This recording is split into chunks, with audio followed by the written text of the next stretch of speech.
Good morning, afternoon, or evening, depending on when you're watching this. My name's Connor from 905 Review. Today we're on episode 6, I believe, of our series Give This a Spin, where I recommend you guys some of my favorite albums. And today we'll be talking about Lift Your Skinny Fists Like Antennas to Heaven by Godspeed You, Black Emperor. Godspeed You, Black Emperor are a large ensemble hailing from Montreal, Quebec, with 9 members being in the band at the time this album was released. They are considered to be masters of the post-rock genre. The group often composes long songs, utilizing both traditional rock instruments as well as traditional classical instruments. They often prefer to use vocal samples in place of singing for songs where there are vocals to even be heard at all. Lift Your Skinny Fists Like Antennas to Heaven would be the group's second full-length effort, released on Cranky as well as the independent Montreal label Constellation Records. It was recorded at Chemical Sound Studios in Toronto and released in the year 2000. So with that brief intro out of the way, let's get into the track review, starting off with the first song, Storm. Storm is broken down into 4 movements that work and flow together to make up the one giant track. The first of which is where the album draws its name from.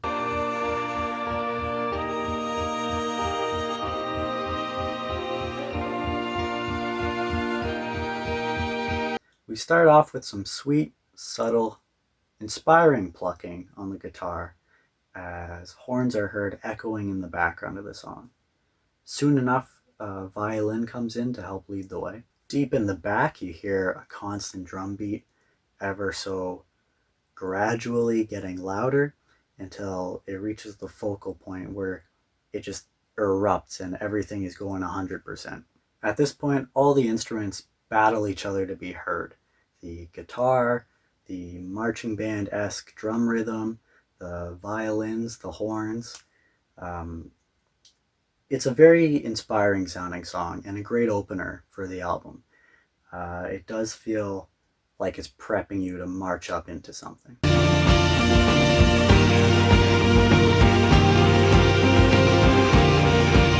So as the dust settles from the previous movement, we're left with a lonesome guitar with a bit of twang to it, as well as some violin and additional background noises to add to the ambience of the following movement. An assortment of violins then lead the way, as aided by what sounds like timpanis, kind of hiding in the back, yet still audible enough to help keep the pace of the song. We then break into something much more grand, led by its guitars. It feels very triumphant, very redeeming, I want to say. It's a wonderful blend of rock and classical styles together for people who haven't heard anything like it before.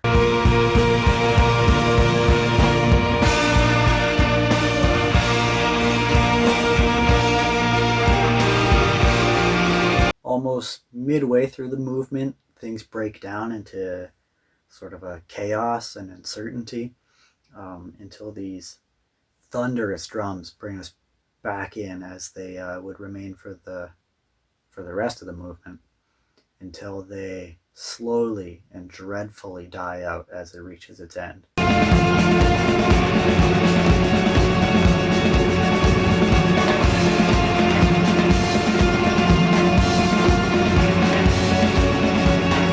Following this, the next movement is just a quick intermission, sampling a radio transmission in the background of what sounds like a store on a rainy day, with a broadcast being put out in Spanish first and then English following that. Have a pleasant day.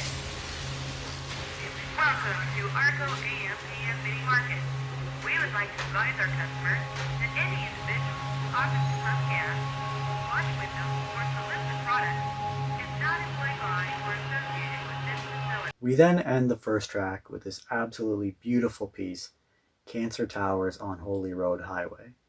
It's very dark, it's very cryptic, it's very eerie.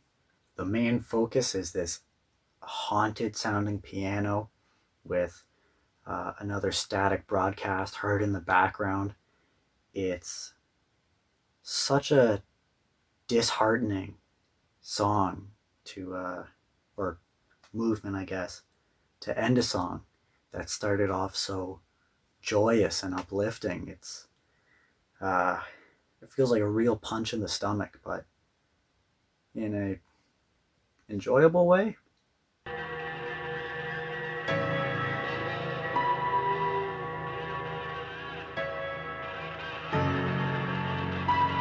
To conclude the monstrous 22.5 minute long opening track, Storm, it leaves me feeling, well, speechless. I mean, that closing portion to it is as simple as it might be with just a piano and a sample. It always strikes me to the core. It's just so powerful. Maybe it's because, as I said at the start of the song, we begin on such a high note, and then by the end of it, seemingly intentionally, the feeling is just shattered into a million pieces. It's so incredibly moving. So I believe you can find these individual movements uploaded on their own on YouTube, if I'm not mistaken. But I would say it really doesn't do the song justice. And I mean, neither really would just be going by the samples I provide in the video here. I find for the full effect of the song, you really should listen to the whole thing start to finish. It's just that much more impactful.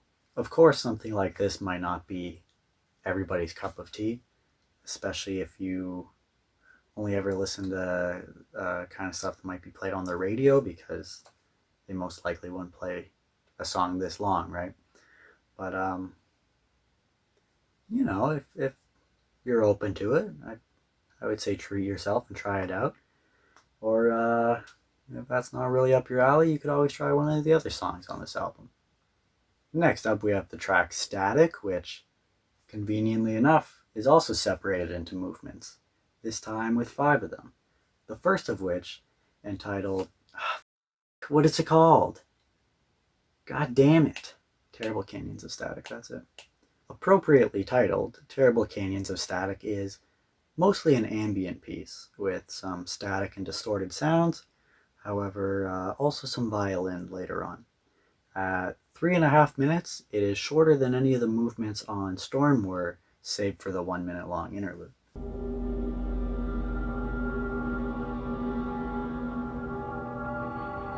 Atomic Clock, the second movement, doesn't start too much unlike the first. A mostly ambient piece with static and distortion, serving as a segue from the first movement into the third.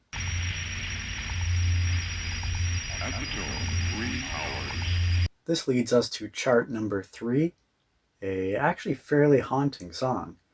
There's some cryptic guitar and violin that set the tone for it. And if the music itself wasn't unsettling enough, the main focus of the song is a sample of a preacher giving a speech about communication with God and people who believe they have. However, the sample is so heavily distorted, it comes off as being so terribly haunting, and it's done to such an incredible effect. When you penetrate to the Most High God, you will believe you're mad. You will believe you've gone insane. We are then led into another dark, haunting movement called World Police and Friendly Fire, with some background violin setting the tone. There's some subtle guitar plucking that makes it feel as if we're tiptoeing around somewhere real dangerous that we're not supposed to be. And who knows what happens if we get caught there. The song reaches a point where it sounds like it's building up as if something tense is really going to happen, and then it kind of fakes us out and the feeling goes away. However, a lot of the music does too, and we feel even more isolated than we first were. An xylophone is soon added for some more stealthy sounds to the song, as are some background instruments just kind of wailing, and eventually they reach a boiling point where they just explode, and then that's where we do know what it sounds like to get caught.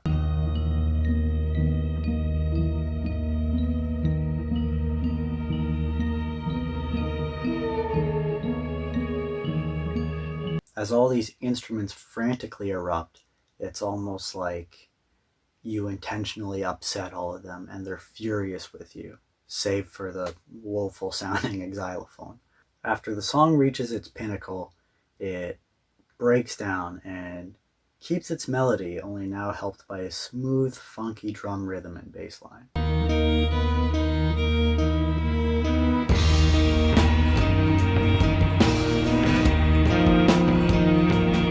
To start the piece, it sounded like we were the ones being real stealthy, tiptoeing around in fear. However, now at this point, it sounds as if we're the ones on the prowl hunting for something, and the song keeps elevating itself as if we're finally getting to the point where we're hunting something down, until it sounds like the group can't go any higher and it reaches a point where it just explodes. We are left in ruins following this explosion, and it now sounds like a post-apocalyptic wasteland we're in as we segue into the buildings they are sleeping now. Here we have some more dark, dreadful ambience, this time to conclude the first disc of Lift Your Skinny Fist Like Antennas to Heaven. It sounds so chaotic, yet so barren at the same time. As I said, post-apocalyptic is the best way I can describe it. It sounds like the absolute absence of life.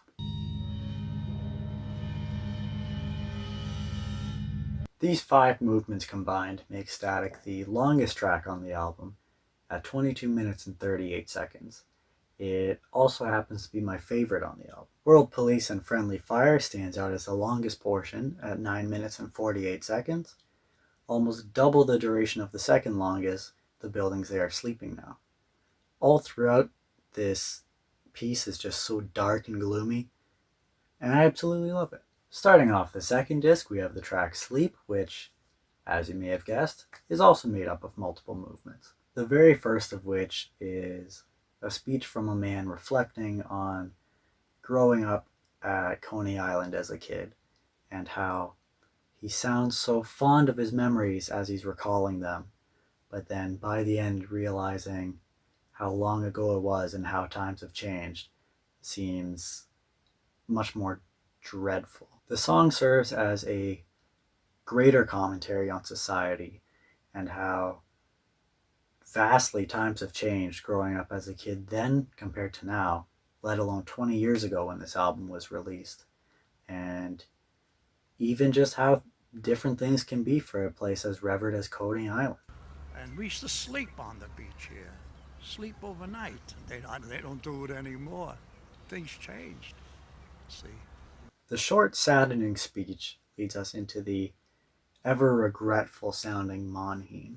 The wailing violins in the background are again present, and as the song progresses, they add to this feeling of uncertainty we're given. Once this concludes, we're left with a lonesome guitar, soon joined by a subtle bass guitar and a snare. The violin soon re-emerges, as does a second guitar, feeling somewhat optimistic.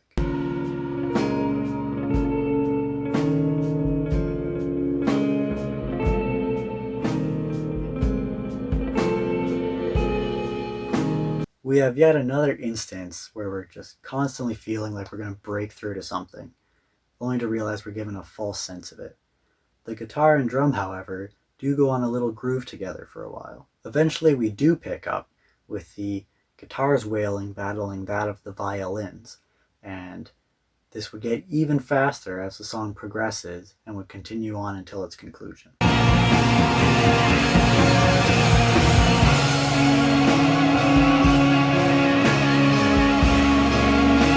Broken Windows and Locks of Love Part 3 is the third out of 3 segments to Sleep. Beginning with some constant plucking, we feel like we're creeping almost in a Jaws-like manner until a triangle joins in, which then leads to multiple tone changes, making the song sound almost hopeful of something.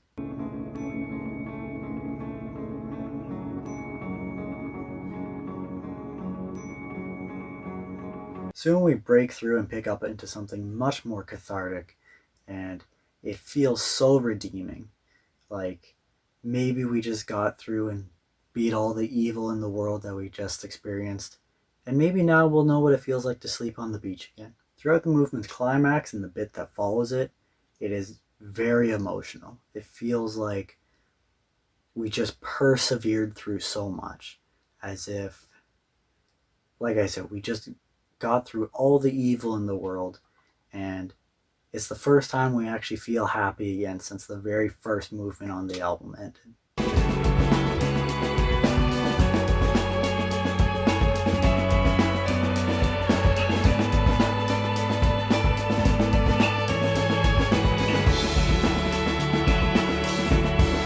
What a fantastic track that was. Just an absolutely incredible burst of emotion to end the song. And I mean that in the best of ways. Following Sleep, we conclude with Antennas to Heaven, the final track on the album. Yes, this 87-minute long album only has 4 songs on it. With 7 movements, Antennas to Heaven has more parts than any of the other tracks. However, it happens to be the shortest in total length. That's because many of these are short pieces, starting off with this minute-long jangle.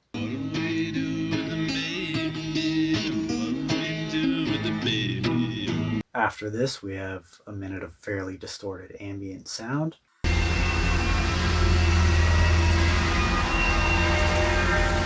Then a third consecutive interlude with a somewhat eerie sounding glockenspiel, which, yes, I can identify the sound of, thank you.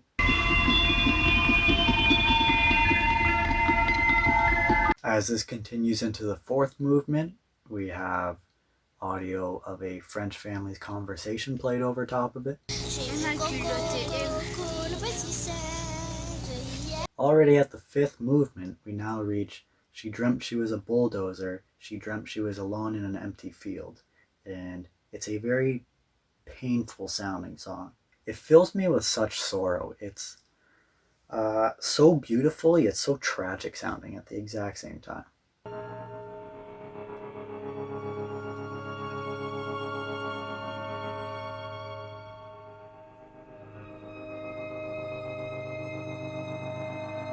Which is fairly impressive because there isn't really much to it to start aside from a lonesome violin until we're met with this wall of sound as the song just explodes into something really triumphant.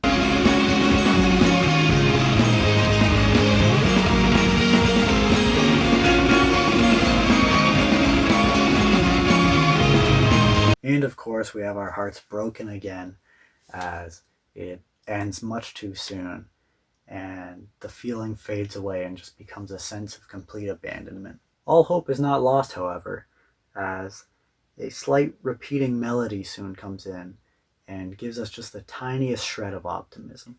A western twangy guitar soon joins in, and we ride off into what feels like the sunset. It wasn't necessarily a job well done, but the job is done itself. And we can just reflect on that as the album concludes to its final chapters.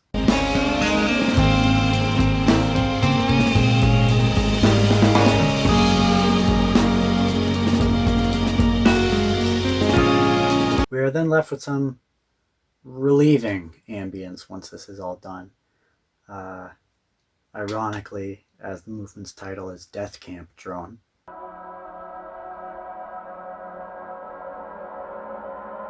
And then finally, some remaining ambience to leave off on.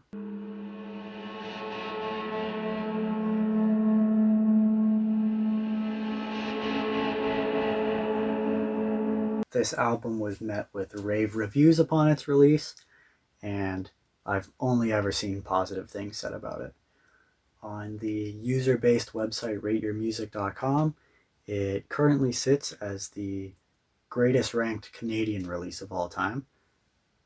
Number 2 is Arcade Fire's Funeral, which you can check out my review of. The praise for the album I agree with the most is Michael Cammey from the Austin Chronicle, who called it cinematic. Cinematic is the same word I often use to describe a lot of the post-rock music I'm into. One thing that shocks a lot of people is that I'm not really into movies at all. I just find it hard to be invested in them. I don't usually care about the characters or the plot enough to be worthwhile. It's not like I ever really think to myself like, hey, I should put on a movie right now.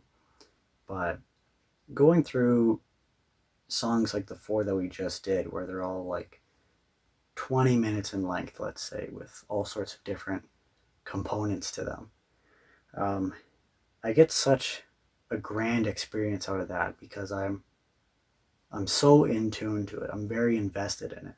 So I feel like the joy I get out of songs like these is the same kind of feeling moviegoers get after seeing a film that they're really into.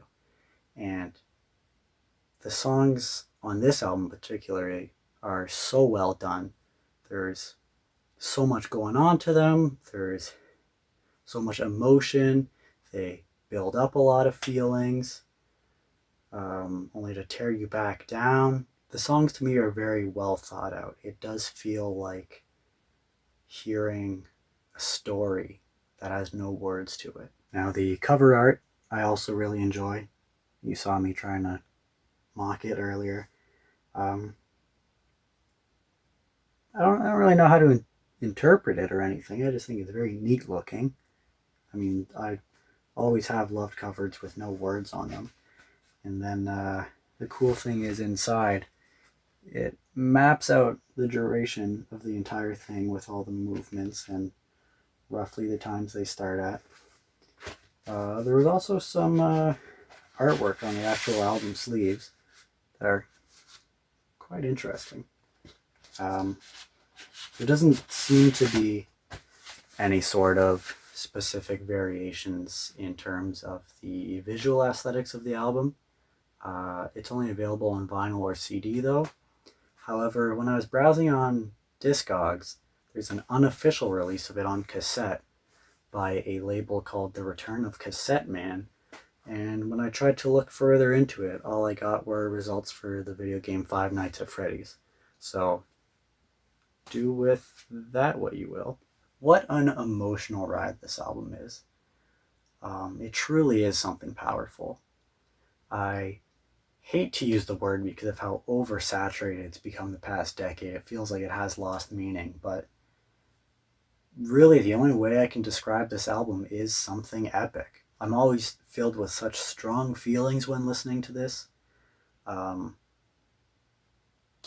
Each of the 4 songs themselves are incredibly moving, but listening to them all consecutively start to finish is just that much more powerful. As I said earlier, I really don't think you can get the same effect just listening to the individual movements. If you're interested enough, I would say try to find enough time to set aside, which, yeah, that's not ideal for everybody because of how long some of the songs are, right? But the payoff is absolutely worth it. With that being said, we're going to stamp Lift Your Skinny Fist Like Antennas to Heaven with an A grading.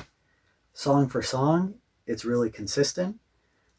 Some of the individual movements, of course the ones that are more so just interlude, they are there to build up certain feelings, but some of them were less important than others, I would say, especially on the final track, having 4 of them in a row. Also, it is a big commitment to get through listening to it all. Obviously, it's not the longest album that's ever been made, but it's also just such a grand experience. It is like watching a movie just with one fewer of your senses required. And I would just hate to over listen to it and water down an experience that is so mind-blowing. So that concludes our review of Lift Your Skinny Fists Like Antennas to Heaven. I want to thank you all so much for taking the time to check out this video, and we'll see you next time. Last thing real quick though, what were your thoughts on this album? Did I rate it too high or did I rate it too low? Let me know down below, and let me know if there's any other albums you might want to hear my thoughts on. Take it easy.